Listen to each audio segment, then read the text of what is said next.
न खबरों के आगे न खबरों के पीछे, हम रहेंगे खबरों के साथ। खबरें चलेंगी साथ साथ। न्यूज़ 20 आपकी खबर आपके साथ। नमस्कार, न्यूज 20 के लिए रांची से अवधेश। आज की खबर, 13 नवंबर को झारखंड आंदोलनकारी संघर्ष मोर्चा का स्थानीय नीति और नियोजन नीति को झारखंड में लागू कराने को लेकर शिबू सोरेन गुरुजी के आवास से लेकर मुख्यमंत्री हेमंत सोरेन के आवास तक पद यात्रा है। इसी संदर्भ में आज झामुमो के वरिष्ठ नेता और झारखंड आंदोलनकारी संघर्ष मोर्चा के वित्त अध्यक्ष आजम अहमद से न्यूज 20 की हुई भेंट वार्ता का अंश यहाँ प्रस्तुत है। आजम अहमद जी, कल सुना है स्थानीय नीति और नियोजन नीति के संदर्भ में आप लोगों का पद यात्रा है। आप जरा बताएं कि स्थानीय नीति और नियोजन नीति क्या है। देखिए, पता चला नहीं, ये हमारा कार्यक्रम महीनों से जो है वो सारे झारखंड के तमाम दलों और मैं झामुमो का नेता होने के साथ साथ मैं अपने झारखंड के मुखिया सरकार हेमंत सोरेन से भी ये गुहार कर रहा हूँ कि जिनके बदौलत झारखंड अलग राज हुआ, उनमें हमारे गुरु जी भी है, जिनका आशीर्वाद झारखंड आंदोलन में सभी को मिला। उनका आशीर्वाद और प्यार के ही चलते झारखंड अलग राज हुआ। अब पार्टियों से ज़्यादा मुझे चुनाव आयुक्त पर शक लगता है। उन पर बहुत सी बातें सामने आती हैं कि अगर कोई भी वार्ड पार्षद से लेके अगर विधानसभा लोकसभा में अपना नॉमिनेशन करने के लिए जब जाते हैं, दाखिल करते हैं, तो उस समय अपने परिवार का ब्यौरा, संपत्ति का ब्यौरा और अपराधी है तो अपराध का ब्यौरा देना पड़ता है। तो जहाँ इतना बारीकी से हमें चुनाव आयुक्त को बताना पड़ता है कि मेरा 2 बेटे हैं, मेरा संपत्ति में ये है, मेरा वाइफ का संपत्ति में ये है, मैं शपथ लेता हूँ कि जो मैं आपको ज्ञान दे रहा हूँ, जो मैं शपथ पत्र डाल रहा हूँ, उसमें कोई तरह का मामला नहीं है। सरकार से वो जानना चाहता है कि आप किस एजेंडा पे सरकार चुनाव लड़ रही है। हम उसमें अपना एजेंडा बनाते हैं। निर्दलीय का भी एजेंडा होता है, पार्टी का भी एजेंडा होता है। तो जो पार्टी के एजेंडा के बाद भी वो पार्टी अगर फुलफिल नहीं कर पाती है, वो जनता को के जो दिए गए वादे को नहीं पूरा कर पाती है, तो इतने बड़े हमारे चुनाव आयोग को इस समझ में नहीं आता है कि जो पार्टियां अगर चुनावी घोषणा पत्र में जनता को खुश नहीं कर पाती, उस पार्टी को ब्लैक लिस्टेड कर दे। ये कौन सा कानून है? अंधा देश में राजा भी बन जाएगा अगर चुनाव आयुक्त, तो जनता किधर जाएगा? अच्छा, एक बात बताइए, 13 नवंबर का जो पद यात्रा है, तो सरकार भी आप ही के हैं और गुरुजी भी झामुमो के ही हैं, तो गुरुजी के आवास से पद यात्रा होकर जाएगा मुख्यमंत्री आवास तक। तो ये बात कुछ समझ में नहीं आ रही है कि आप अपने ही पार्टी, अपने ही सरकार में, अपने ही लोगों के आवास से पद यात्रा निकाल रहे हैं। इसका औचित्य पर बहुत प्रश्न है।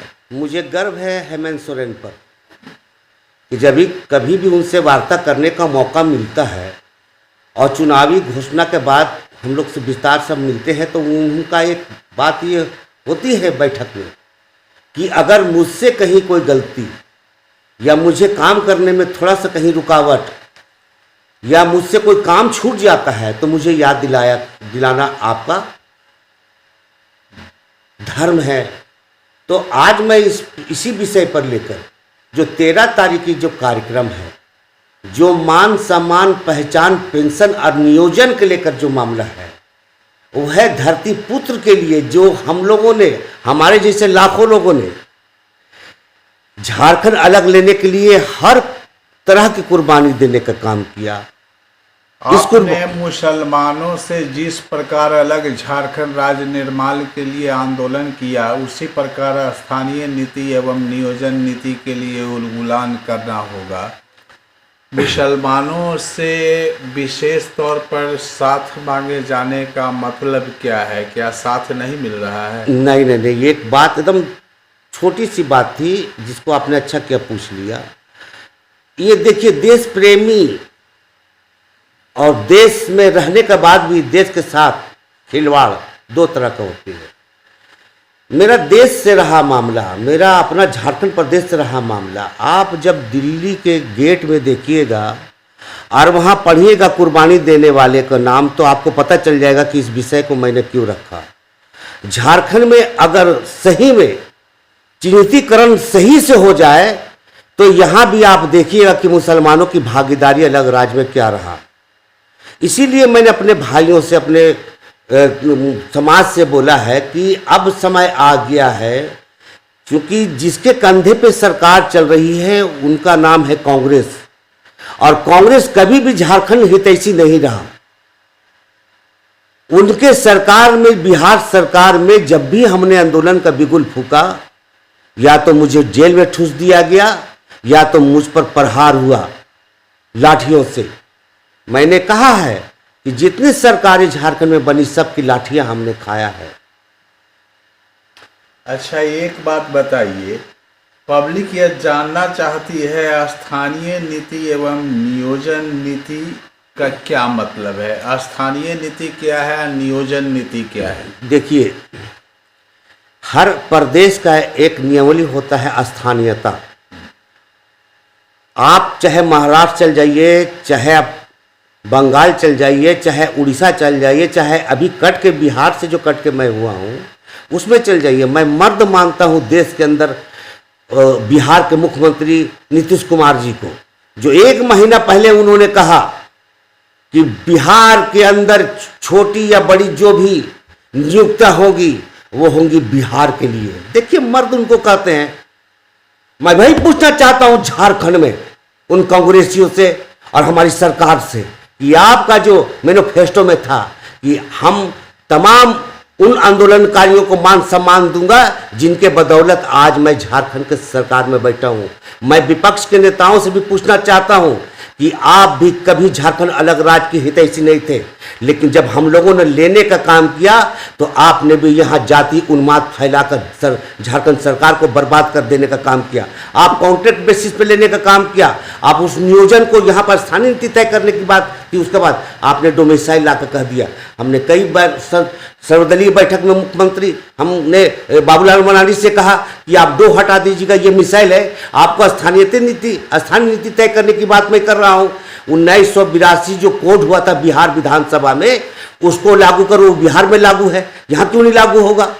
उन्होंने कोड किया कि जिसका 52 का वोटर लिस्ट होगा वह स्थानीय माना जाएगा। वो जिला वाइज किया था, जो कहा था जिनका 32 का खतियान होगा या लास्ट सर्वे का खतियान होगा उनको स्थानीय माना जाएगा।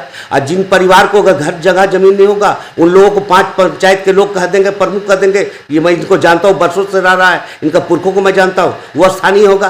तो ये बेलूरा के लोग जो मुख्यमंत्री बने बैठे हैं, ये बेलूरा जो हमारे हक और अधिकार को लूट रहे हैं, ये बेलूरा जो आज मेरे 21 सालों को, मेरे नौजवानों का भविष्य बर्बाद कर रहे हैं, वो मुझसे पूछेगा। अच्छा, समाचार पत्रों में प्रकाशित खबरों के अनुसार आपने कहा है झारखंडियों का हक है इसके बनने तक और झारखंड के नवनिर्माण होने तक आंदोलन जारी रहेगा। यह बयान आपका स्थानीय नीति और नियोजन नीति को लेकर है। तो जब अगर कल के पद यात्रा के बाद इस पर कोई समाधान नहीं निकलता है तो किस प्रकार का आंदोलन आपका चलते रहेगा? हर दिन आंदोलनकारियों के साथ साथ झारखंड के 3.25 करोड़ लोग इस विषय पे चिंतित है कि जो लोगों को हम लोगों ने विधानसभा लोकसभा भेजते हैं, वो लोग का दायित्व क्यों नहीं समझ पाते, उन लोग की इच्छा शक्ति क्यों नहीं जागता है कि जिनके बदौलत अलग राज्य बना, जिन कितने मांग सुने हुए, कितने गोद सुना हुआ, तो वो लोग, वो नौजवान जब आंदोलन के समय में पुलिस के हाथों से हाथाहाथ हुए, शहीद हुए, उनके पीछे चिंतन क्यों नहीं है ये लोग? आज हमारा जो माँ बहनें जो इस पे आंदोलनरत थी, उन लोग को आज देखिए कि कितने कई तरह के बीमारियों से, कई तरह के उम्र के हिसाब से उन लोग आज जो है शहीद हो चुके। उनको देखने वाला कौन है? अगर इनसे मैं अपना मान सम्मान, पहचान और पेंशन और आज के दिन में नियुक्ति का अगर बात करता हूं, तो क्या मैं गुनाह का बात करता हूं? जितने राष्ट्रीय पार्टियां हैं वो क्षेत्रीय लोगों को समझती है कि दलगत नीति के साथ साथ उन लोगों के अरमानों को, उनके मंसूबों को, उनके हक और अधिकारों को लूटने का काम करे। लेकिन आपने सही पूछा कि ये हमारा आंदोलन आज का नहीं। झारखंड बनने के साथ हमने आदिवासी मूलवासी जन अधिकार मंच बनाया, हमने सरकार से बातें की। ये सही बात है कि बाबूलाल मरांडी का अपने दायित्व को समझते हुए 3 मीटिंग उन्होंने रखा, उग्रवादियों पर रखा, उन्होंने स्थानीयता पर रखा। सुदेश साहब उस मीटिंग में मौजूद रहते थे, नहीं मिल पाया। ये हम लोगों को बदनसीबी है कि अगर हम अलग राज्य नहीं लेते और बिहार होता तो ये लोग निगम बोर्ड के चेयरमैन तक नहीं होते। मेरे बदौलत जो कुर्सियां मिली है और मुझे अपमानित कर रहे हैं। मैं अपमान समझ रहा हूं अपने झारखंड को अलग राज्य लेने के बाद। हमारे जो बच्चे बच्चियां हैं, जब झारखंड अलग हुआ, मैं अपना धन दौलत सब बेच के बच्चे को एजुकेशन देने का काम किया। उन एजुकेशन के बाद बच्चे सोचे, हमारे घर में 3 बच्चे थे, बोला कि नहीं अब बाबा मैं नहीं पढ़ूंगा, भैया को पढ़ाओ। भैया को हमने पढ़ा लिखा कर तैयार कर लिया, वो शिक्षित हो गए, कामयाब हो गए। इन 21 सालों में जो हमारे बच्चे बच्चियों को नौकरी नहीं मिला, इसका गुनाहगार कौन है? आज विस्थापन का वही मामला है, आज विस्थापित का वही मामला है, आज पलायन रुक नहीं रहा है। एक शब्द कहेंगे कि क्या लेकर आए हो और क्या लेकर जाओगे। सिकंदर भी जब दुनिया को जीत लिया था तो उन्होंने कहा था कि ए मेरे भाई, अगर मैं मरूं तो मेरा कफन से हाथ निकाल देना। दुनिया देखेगा कि दुनिया जीतने वाला उनके हाथ खाली है। मैं पूछना चाहता हूं, वो धन किसके लिए? अपाहिज करोगे अपने औलाद को, नशे की तरफ डालोगे अपने औलाद को, गलत पैसे कमाने वाले। आज मेरा जो जेपीएससी का एग्जाम हुआ, उस जेपीएससी का एग्जाम में किसके कोटा से अमिताभ चौधरी गए? कांग्रेसी का कोटा से अमिताभ चौधरी गए। और आज क्या दशा हुआ हमारे झारखंड के नौजवान बच्चों का? 7वां जेपीएससी में इन्होंने एक प्लान के आधार पर रूम में बैठा कर एग्जामिनेशन दिलवाया। कितने सीट होते हैं झारखंड के अंदर? आप बताइए कि वो जो इस तरीके से कुकर्म करने वाले पदाधिकारी और उनको साथ देने वाले कांग्रेस पार्टी जो अपने कोटा से ऐसे पदाधिकारियों को बनाएंगे, तो समाज क्या कहेगा? और हमारे बच्चे नौजवान शिक्षित वो कहां जाएंगे? आंदोलनरत होगा। और मैं जब तक अमिताभ चौधरी को नहीं हटाएगा, मैं झारखंड मुक्ति मोर्चा के लीडर होने के नाते कहूंगा, अगर ऐसे पदाधिकारी रहे तो हमारा झारखंड का भविष्य अंधकार में है। उन पदाधिकारी को हटाकर तुरंत ये जांच करें कि जहां जहां पर ये घटनाएं हुई है वो उनका इंचार्ज कौन था, उन लोगों ने एग्जाम लिया, उन लोगों को सस्पेंड नहीं कर उनको जेल भेजे। अच्छा आजम जी, एक बात बताइए, कल यानी 13 नवंबर की पद यात्रा को लेकर क्या तैयारी चल रही है? कितने लोगों की शामिल होने की संभावना है? हम जब आंदोलन कर रहे थे झारखंड अलग राज्य के लिए, तो हमारा आंदोलन जो होता था वो गांव और पंचायत कबीले के माध्यम से होता था। शहर में बहुत कम प्रभाव होते थे, लेकिन पूरे गांव और कस्बों में उनका देखा जाता था प्रभाव। तो ये वही आंदोलनकारी है जो अपना जान के हथेली में लेकर अलग राज लिया।